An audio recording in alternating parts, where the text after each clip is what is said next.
I work at a law firm, and I was looking for this perfect business bag that would fit everything I needed through my days. So from my workout in the morning to meetings in the office, and then after work or dinner out after work. So I was starting to look for this perfect business bag, and I couldn't find it. I couldn't find something that was both functional and had a nice design. So after a lot of search, I only found very male briefcases that didn't fit everything I wanted, or these, nylon bags that were not so well designed. So I couldn't find this chic, minimalistic business bag. So decided to design one myself. So when I was looking for this perfect business bag and I decided to design one myself, I started by reviewing the market. Yeah. But then I realized how bad the fashion industry actually was. How bad work conditions it was. It was like polluting our environments and people and animals. And because it wasn't so well known at the time. This is like 2016, 17. So I took a step back, and after a while I realized that we won't stop shopping or have this consumer behavior that we have today like over one night. And the fashion industry can't either change over one night. So what can we do? Yeah, well, we can offer better options on the market. So how do we do that? So then I started to research again with new eyes, and I found a lack of premium products within the vegan leather market, especially. And now we're like 2018 maybe in time. And then I found the existing options I found was made from toxin materials, like only 100% plastic or something really bad for the environment. It was a lot of fast fashion that you just can wear for a year and then throw away. So I started to dig a little bit deeper, and then I found something called bio-based leather. And that's how I found this apple leather, or uppeal that it's called. So I ordered some samples, and I was quite skeptic myself, actually, because I had no good experience from vegan leather before myself. But when I had those samples in my hand, I was like, wow, this is real quality. I wonder how how the durability is. The duration is, of course, I can't say exact years yet, because we are quite a young company. But the quality that I have seen myself is that it's turning a bit softer. So it's actually behaving a little bit like animal skin, actually. So it's just getting softer with time. And when it scratches, it's also it's just like a scratch like you could have in animal leather as well. So my experience before was it could be a little bit sticky, it could be a little bit, melting or, stuff like that, but not at all. It's really good. I think the reason for them, probably as I did before, because I always learned that animal leather is quality. And it is. It is quality with animal leather as well, but it also has its backsides. I learned so much from this now, so I'm a little bit nerdy in the subject. I read that animal leather, 90% of all animal leather you see in the stores today are treated. Animal leather needs to be treated to not rotten. And we have done that for a long way back. But when we did that before, it was always vegetable, natural fluids that we used then. But nowadays, it's 90% is chromium. So it's a lot of chromium that kills animal life. It makes people really sick. Actually, people who works with it in countries where they don't have any secure clothes or anything, they get sick and they get cancer from it. It reminds me when I was traveling to Morocco, I think 2 years ago, and we visited some animal leather factory, not factory, but homemade. Yeah, it smelled really, really bad. Yes. And they don't have protection.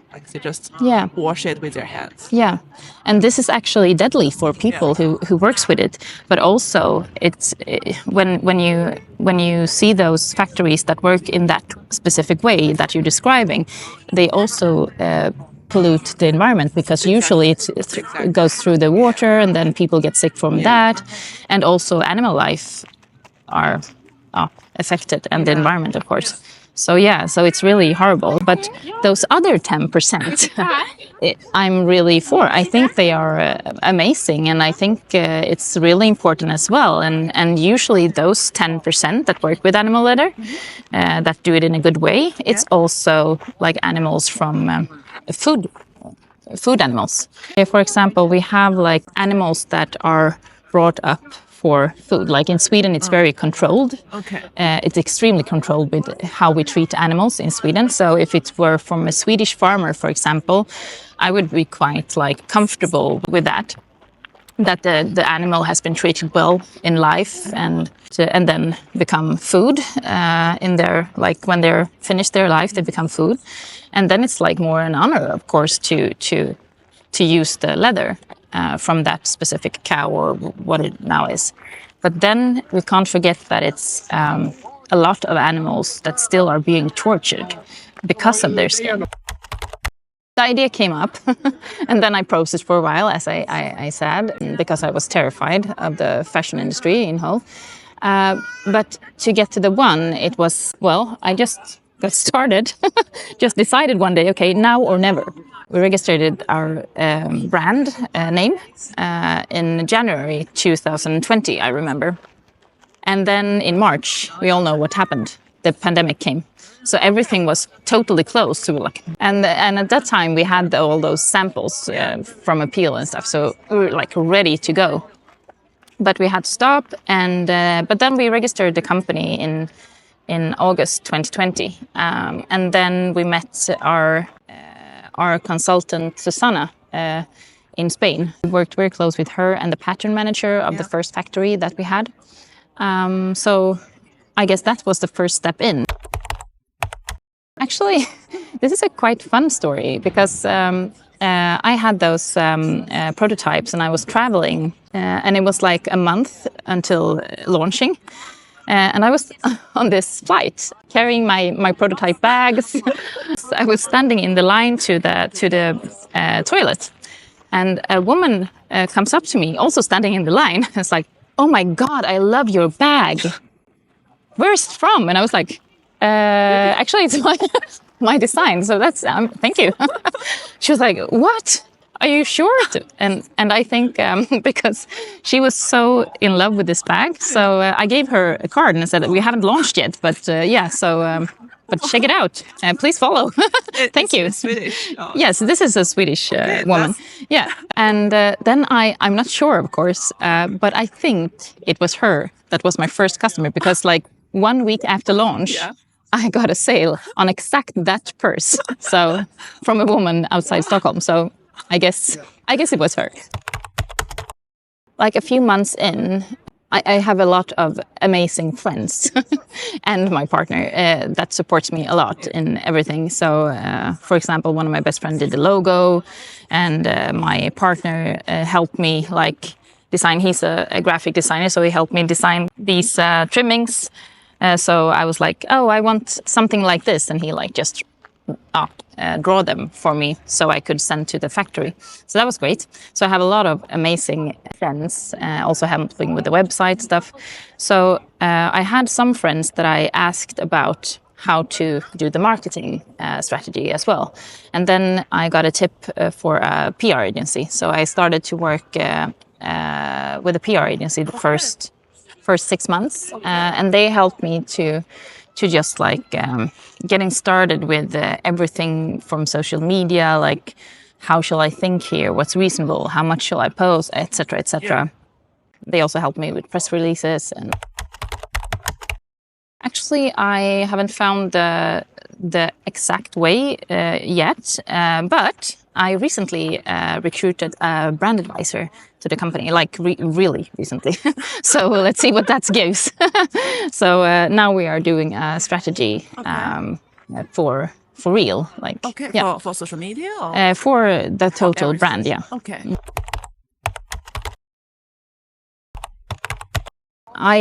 personally believe in conscious consumption, and it's really important for me to spread that word, because I think that we have to go back in time. We have to take a few generations back, like to my mom's generation, when you actually invested in high quality products. So of course, in our time now, this is a challenge, because it's a very big thing to turn around from this like fast fashion trend and norm that has become that I lived with for my entire life before. So,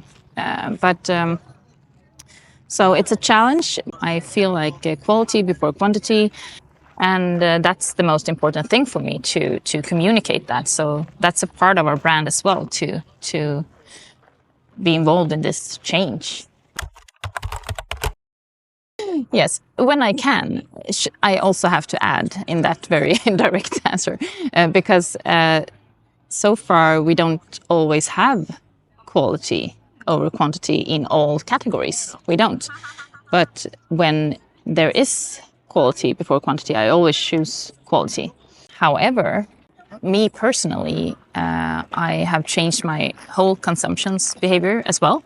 And it's only like we can't do everything, but we can do something. So we need to take small steps, because otherwise it's overwhelming as well. I learned that myself over time. So I'm trying not to beat myself up if I'm once like buying something that I have to buy because I need it, but I can't find anything else that is better quality. But if I do that 90% of 100, it's okay. It's very wise. I try to. Because I feel like for a lot of people, they will, if they decide to do one thing, they're gonna go 100% totally changed in their life, and it always turns out to be an overwhelming situation. Yes, and also it's different steps. It's like when I started a long time ago to buy food, ecological food. I started out with buying at least one ecological product every time I went to the grocery store, and now I'm like buying maybe 80%, and that's okay. That's great. So you have to start somewhere. Yeah. And it's the same with fashion. So the next step is, like I mentioned, to now then focus very much on the brand, and try to spread Attáge in a better way. Also try to grow slowly. I have so many ideas, but I also learned that, small steps, I learned that. So small steps, but I can say that we actually are launching a few new colors quite soon in the near future. I can't say exactly when. I think the biggest challenge maybe is to go through the buzz, like the media, like the social media buzz, like to get it out there, reach more people. So that's my biggest challenge, but hopefully I can get help with a brand advisor that I have now. That's really, really challenging for a lot of people. Like social media today, it's almost impossible for small brand, for small business owner just to get out of the crowd. Exactly. It takes usually when I read of other brands and stuff like that, I see that they maybe like have this big support from the start to like really get out there, and some just have the skills. I mean, some know these keys to go through the bus. So and that's amazing for them. But I'm not there yet. I always feel like product is a key. You have to have product. Yes. Then you have good marketing strategy and business strategy, but the product is a key, is a base. Yeah. That's true. That's true. And the products I have now, so that's good. And we have an amazing, we have amazing suppliers and factory, and Susanna that I mentioned before, that is our key person in Spain. So we have a really good team like that. So I'm very happy for that. For me, I think it's first of all, if my people around me, like family and friends and myself, are like happy in the future. That's number one. I would like to know because I learned with life that you don't. This sounds very maybe depressing, but we don't have as much time as we want always. So that's the main. But of course, I'm curious of Attáge in the future. I want to know. Biggest group. Yeah, how big did it grow? It would be fun to know. Or not, who knows? It depends. Yeah, and the third one, maybe to see how the fashion industry have changed. Okay. That would be very interesting because I think this is one of my core like passions now, to like do something. It would be very hopefully nice to see how it turns out, because we really need to do something now, not too late. And it's not only fashion, but fashion is what I have chose to put my energy in.